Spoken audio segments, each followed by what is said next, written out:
Avant d'intégrer le cabinet, moi j'étais plutôt de l'autre côté, en ONG.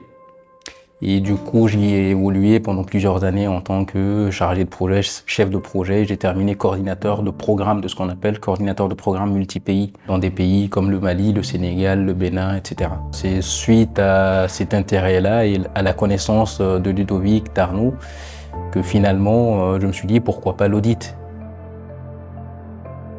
La mission du cabinet, c'est en fait d'aider ceux qui aident. Eux, ils font un travail qui est capital, ils interviennent dans des secteurs où il y a vraiment un besoin, mais ils ne peuvent pas tout faire. Et justement, ils ont besoin d'experts, partenaires qui puissent intervenir aux côtés d'eux. Nous, notre objectif, c'est de les aider à faire en sorte que cet argent qu'ils reçoivent soit employé de la meilleure des manières possibles, de manière sécurisée, que l'aide puisse aller aux bénéficiaires directs. Ça se traduit par différentes choses. La première chose, c'est ce qu'il y a derrière la notion d'humanité qu'on met au cabinet justement. C'est-à-dire que quand on vient au cabinet, on n'a pas besoin de tête bien pleine, on a besoin de tête bien faite.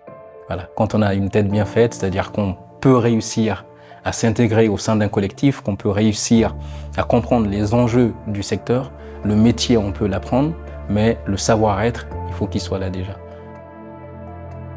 Au Bangladesh, je suis allé voir le camp de Cox's Bazar, qui est le plus gros camp de réfugiés au monde, et j'ai été particulièrement frappé de voir les soins qui étaient apportés à des femmes enceintes sur place qui bénéficiaient de césariennes de la part d'une ONG médicale.